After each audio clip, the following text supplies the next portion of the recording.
വിസ്മയ്ക്കിന്ന് വീട്ടിൽ നിന്ന് മാറി നിൽക്കാൻ പറ്റാത്തതായിരുന്നു. ഞാൻ നന്നായി പേടിപ്പിച്ചതുകൊണ്ടാ വന്നത്.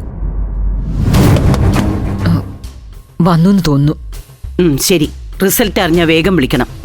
അറിഞ്ഞിട്ട് വിളിക്കാം.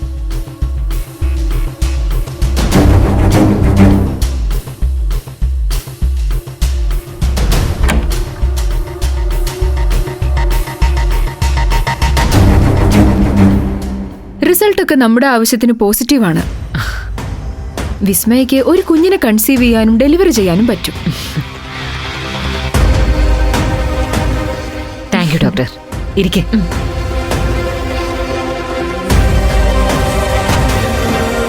വിസ്മയ എന്താ ഇരിക്കാത്തത്? മാഡം, ഞാനൊന്ന് വീട്ടിലോട്ട് പോട്ടെ. അവിടെ ചെന്നിട്ട് അത്യാവശ്യ കാര്യങ്ങളുണ്ടായിരുന്നു. ചേച്ചിയുടെ വിവാഹം. Stop it. നീ എന്താ ഇങ്ങനെ സംസാരിക്കുന്നത്? തിരക്കൊക്കെ എല്ലാവർക്കും ഉള്ളതാണ്. നമ്മളിൽ ആരെക്കാളും തിരക്കുള്ള ആളാണ് ഡോക്ടർ. നിന്നെ ടെസ്റ്റ് ചെയ്ത റിസൾട്ട് ഡോക്ടർക്ക് ഫോണിൽ വിളിച്ച് പറയാവുന്നതേ ഉള്ളൂ. എന്നിട്ട് എല്ലാ തിരക്കും മാറ്റിവെച്ച് ഡോക്ടർ നമുക്ക് വേണ്ടി ഇവിടെ വരെ വന്നില്ലേ? അതെന്തുകൊണ്ടാ? ഞങ്ങൾ തമ്മിൽ എന്തെങ്കിലും എഗ്രിമെന്റ് ഉണ്ടായിട്ടാണോ? ഒന്നുമല്ല. ഞാൻ ഡോക്ടർക്കും ഡോക്ടർ എനിക്കും തരുന്ന കമ്മിറ്റ്മെന്റ്സും റെസ്പെക്റ്റും കൊണ്ട് മാത്രമാണ്.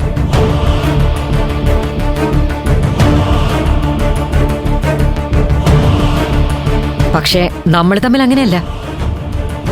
കയറില്ലാതെ വിസ്മയെ കെട്ടിയിടാനുള്ള കരാറിൽ നമ്മൾ ഒപ്പുവെച്ചതാ.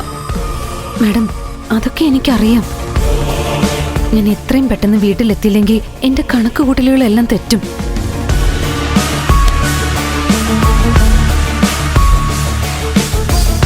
നിന്നോട് അല്പസമയം മാത്രമേ ഞാൻ ആവശ്യപ്പെട്ടിട്ടുള്ളൂ. നിന്റെ ഔദാര്യത്തിലല്ല, 1 കോടി തന്നിട്ടാ ഞാൻ പറഞ്ഞത്. നീ നടത്താൻ പോകുന്ന നിന്റെ ചേച്ചിയുടെ കല്യാണം പോലും അതീന്നെടുത്ത കാശുകൊണ്ടാ.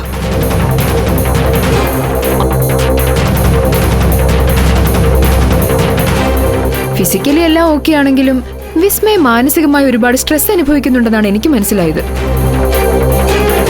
കുട്ടിയുടെ ട്രീറ്റ്മെന്റ് നമ്മൾ തുടങ്ങുന്നതിന് മുൻപ് മനസ്സ് ശാന്തമാക്കണം. ഇല്ലെങ്കിൽ വയറ്റി വളരുന്ന കുഞ്ഞിന് അത് പലതരത്തിൽ ദോഷം ചെയ്യും. എപ്പോഴും ഹാപ്പി ആയിട്ട് ഇരിക്കാൻ വേണം കുട്ടി ശ്രദ്ധിക്കാൻ. മാഡം, എല്ലാം ഞാൻ ശ്രദ്ധിച്ചോളാം.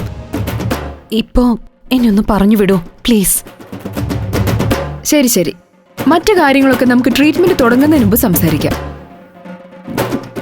അപ്പൊ ഞാൻ ഇറങ്ങട്ടെ. ശരി ഡോക്ടർ, താങ്ക് യു.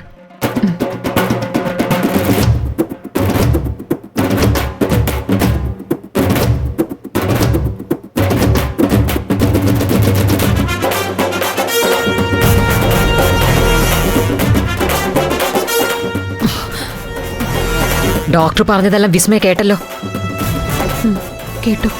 കല്യാണമൊക്കെ കഴിയുമ്പോ നീ ടെൻഷൻ ഫ്രീ ആവുമല്ലോ. അപ്പൊ നമുക്ക് ഇവിടുന്ന് മറ്റൊരിടത്തേക്ക് പോകേണ്ടി വരും. അതിനിടയിൽ നിന്നെ ബുദ്ധിമുട്ടിക്കുന്ന എല്ലാ പ്രശ്നങ്ങളും നീ തീർക്കണം. എന്താ, നടക്കില്ലേ? ശരി മാഡം, ഓക്കെയാണ്. എങ്കി പൊയ്ക്കോ, ഞാൻ വിളിക്കാം.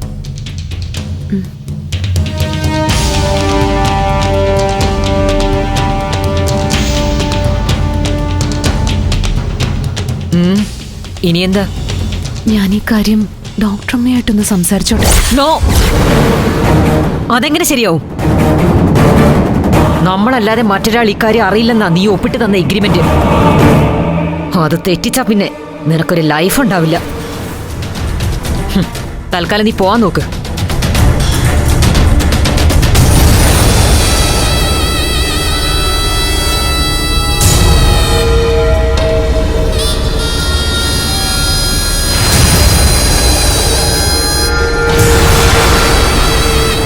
ഫ്ലവേഴ്സ് സ്മാർട്ട് ഷോ ശനി ഞായർ ദിവസങ്ങളിൽ രാത്രി 9:30 ഫ്ലവേഴ്സിൽ.